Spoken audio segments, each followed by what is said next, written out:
ಕರ್ನಾಟಕದ ಮಂತ್ರಿ ಶ್ರೀ ಬಂದೆಪ್ಪ ಕಶೆಂಪೂರ್ ಅವರೇ, ಕರ್ನಾಟಕದ ಮಂತ್ರಿ ಶ್ರೀ ವೆಂಕಟರಾವ್ ನಾದಗೌಡ ಅವರೇ, ಬೀದರ್ ಸಂಸದರು ಶ್ರೀ ಭಗವತ್ ಖೂಬಾ ಅವರೇ, ಕರ್ನಾಟಕದ ಪಶುವೈದ್ಯ ಮತ್ತು ಮೀನುಗಾರಿಕೆ ವಿಜ್ಞಾನ ವಿಶ್ವವಿದ್ಯಾಲಯ ಉಪಕುಲಪತಿ ಶ್ರೀ ನಾರಾಯಣ ಸ್ವಾಮಿ ಅವರೇ,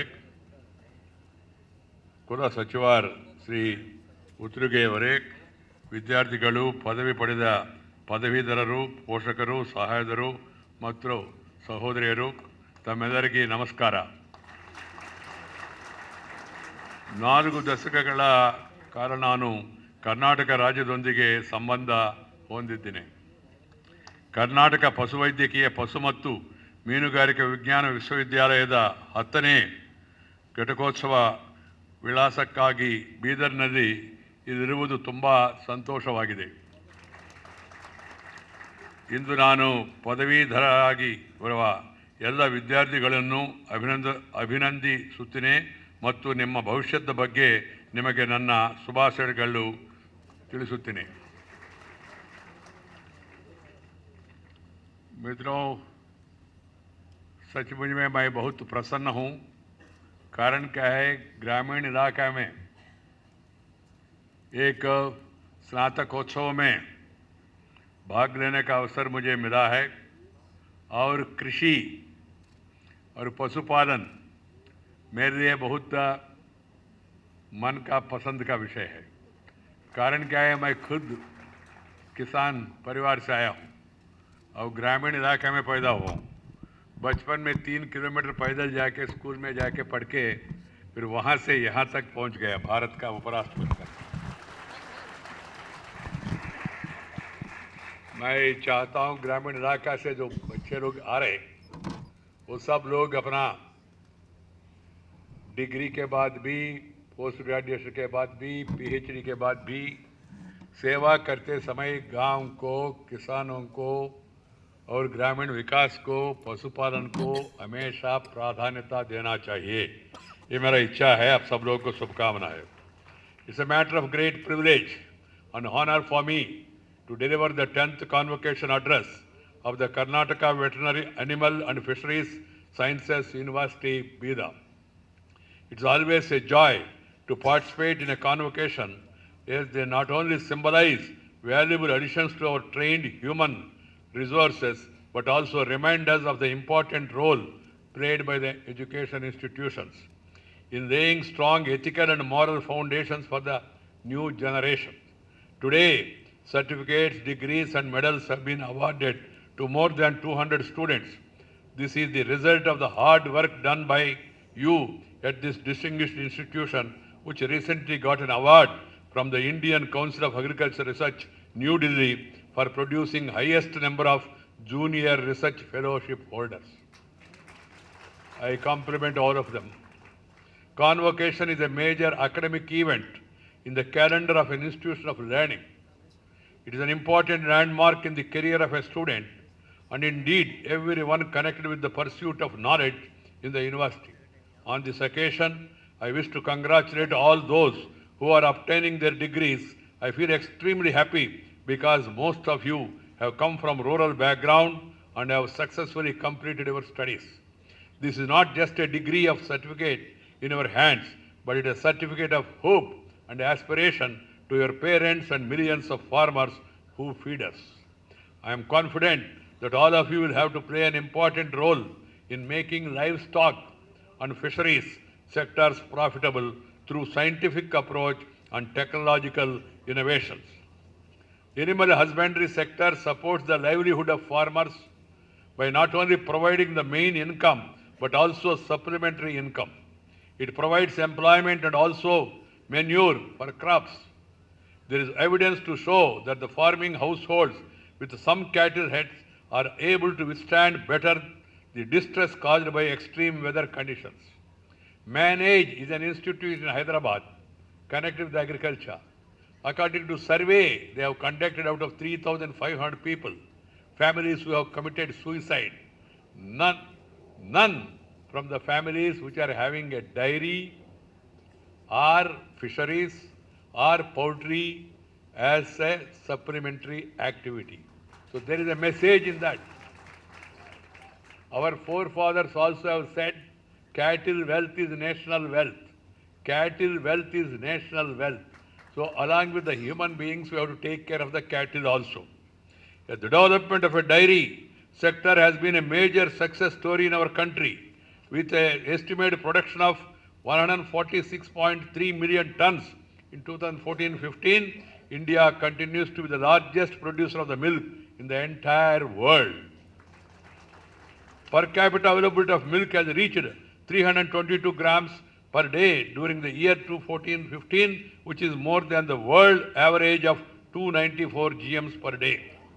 Similarly, in the case of meat, egg, wool and fish production, we have achieved substantial progress. The animal husbandry sector not only provides essential protein and nutritious human diet through milk, eggs and meat, but also plays an important role in utilization of non-edible agriculture byproducts. Livestock are the best insurance against the vagaries of nature like drought, famine and other natural calamities. Aquaculture is the fastest growing food sector in the world with an annual growth rate of over 8%. Nearly 50% of the total fish production is now contributed by the aquaculture globally, and this is also becoming gradually true in India. Marine capture fishery production in Karnataka is also highly significant because Karnataka is blessed with a very large coastal line. Sustainable aquaculture appears to have a bright future and a source of human food and biological production. Though India has achieved both green and white revolution, there is a lot of emphasis now on the blue revolution. First, green revolution, then white revolution, now blue revolution. We have to focus on that. This is the thinking of the government. Along with agriculture, the dairy sector, the fisheries too will be encouraged. Sincere efforts should be made to ensure that the livestock farmers move from subsistence farming to a financially viable livestock enterprise. They should get access to credit on a low interest from financial institutions, and arrangements should be made by the Breeders Association to provide service and goods as required and also sustainable market for the product. Village groups, societies should also take up marketing of animal products. On this occasion, I appeal to all the scientists to regularly interact with the farmers and work in a mission mode to double the farmers' income by 2022 as envisaged by the Honorable Prime Minister Sri Narendra Bhai Modi. Doubling of farmers' income can be achieved through reduction in input cost, value addition and proper marketing of agriculture produces, integrated farming system models and also should be demonstrated and popularized among the farmers.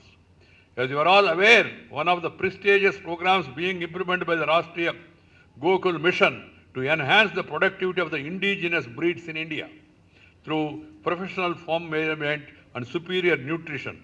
The Rashtriya Gokul Mission aims to conserve and develop indigenous breeds in a scientific manner under National Program for Bovine Breeding and Dairy Development with an annual outlay of 500 crores during the 12th five-year plan.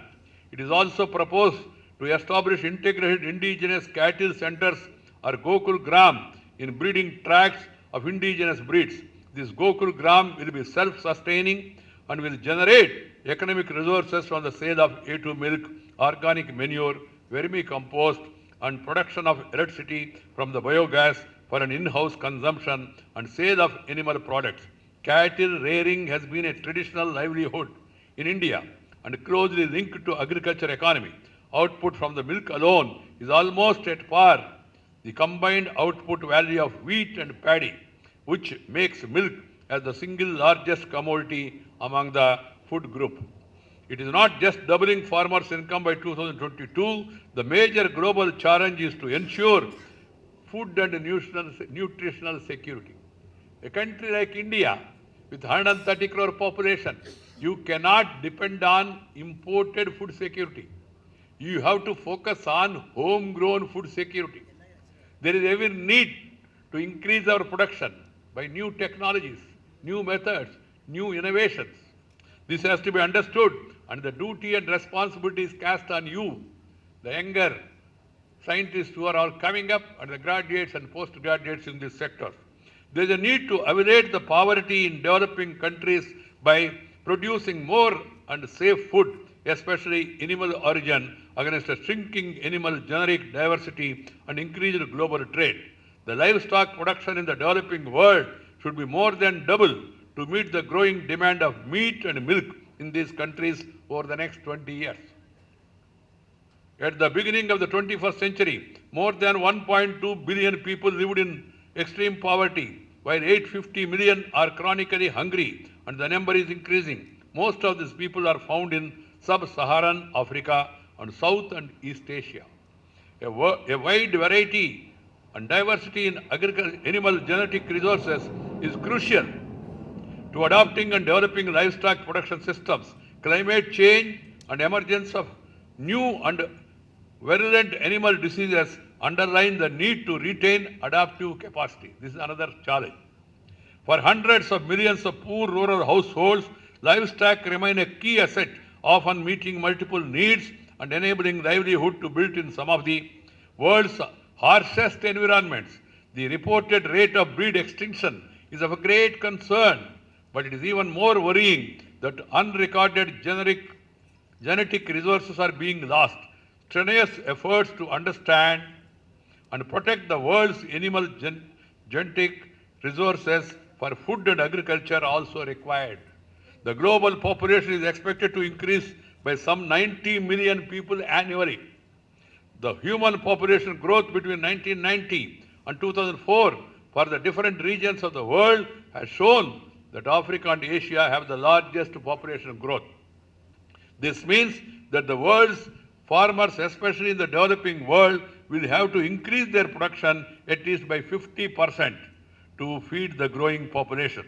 Availability of affordable food of livestock origin would go a long way in helping to overcome the challenge of protein, malnutrition, and chronic hunger. The demand for veterinary graduate is rising due to commercialization of veterinary industries and establishment of more international industries dealing in food manufacturing, pharmaceuticals, diagnostics, and vaccine production. There is a need to adopt strategies in accordance with the new technologies, changing demand patterns, upcoming value chains and supermarkets, revolution in communication technology, institutional innovations, and globalization. The scientific community should adopt the 4T formula, 4 T's, and integrate tradition, talent, technology, and trade. This 4T formula has to be implemented by one and all. I am emotionally attached to Karnataka, though I hail from neighboring state. Karnataka economy largely depends on the agriculture, and a sizable 71% of the population in the state is engaged in farming. The state is the largest producer of coffee, raw silk, and sandalwood in the country, and also contributing significantly to the horticulture production of the country. This university has excelled in many areas of research, education, and development. Among the veterinary universities in the country, this university has the largest component of colleges, institutes, and research stations and extension units. The university's contribution to education, research, and extension is laudable. The technologies adopted by this university are contributing for the improvement of animal health and production of livestock, poultry, and fisheries in the state. Vaccines developed and supplied by the Institute of Animal Health and Veterinary Biologicals are the great demand throughout the country. The pride of this university lies in the service extended to our farmers in the form of saving the lives of animals by providing better health care.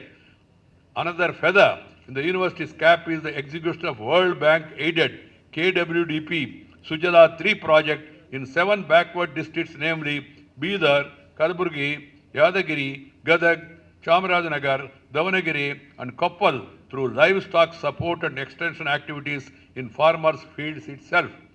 These success stories are becoming hotspots and are serving as an inspiration for other farmers. The Vice Chancellor and the faculty deserve particular praise for their commitment to academic excellence and for ensuring various programs to be socially relevant. Universities are expected to generate knowledge. Unfortunately, our system is focused not on creation of knowledge, but on the mass production of an educated workforce. If we are to become a knowledge-based economy, the first thing we have to do is to encourage culture of research and innovative thinking rather than focusing on exam-oriented method. We need to reform and streamline our education system so that our youngsters do not lag behind in the knowledge revolution which is sweeping the world. Scientists are exploring and mapping new kinds of knowledge from bio to nanotechnology, gene to genomics, space exploration to GIS, and weather satellite accuracy. In the present interdisciplinary world, research outcomes in many areas will have an impact livestock and fisheries. Another important role the universities can play is reaching the unreached through distance mode. The online courses being offered through distance education mode have revolutionized the learning process. For people like school dropouts, farmers, distance learning is emerging as a powerful tool to disseminate knowledge to the grassroots level. My dear graduates, you need to break the barriers of mediocrity and excel in your areas of specification. I would like to quote what Swami Vivekananda said. I quote, "We want the education by which character is formed, strength of mind is increased, the intellect is expanded, and by which one can stand on one's own feet."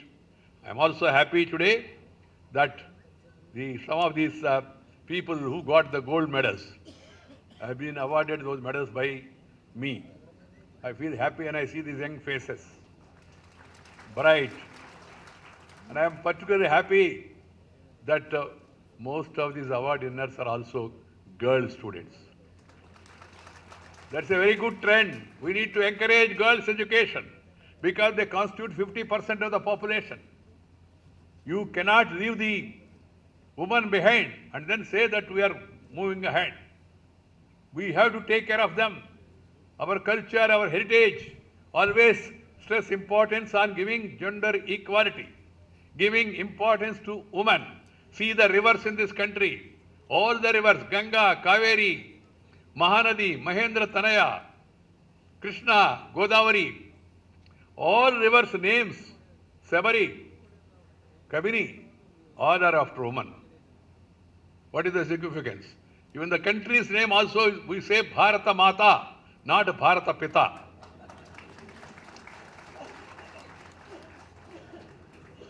We call it as motherland. That is the tradition.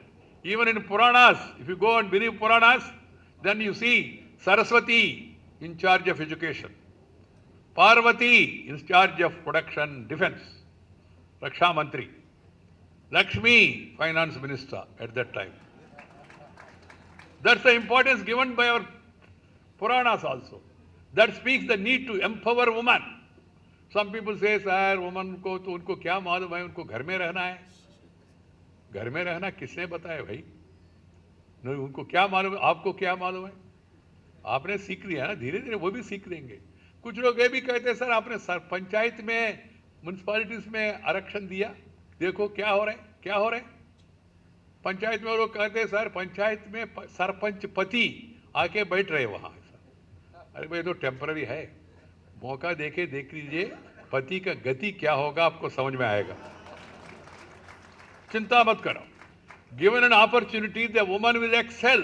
I have seen when one boy was getting medals, 7 medals, the pro-chancellor was telling me, so the other girl is getting 12 medals. 12 medals. Amazing. I really compliment all these children who are graduated, who got gold medals, who got number of medals also. You must achieve something, aim high, work hard, aim high, dream high, and then work hard. Mere aiming and dreaming alone will not suffice. If you work hard, you can excel. This is what Dr. APJ Abdul Kalam has said.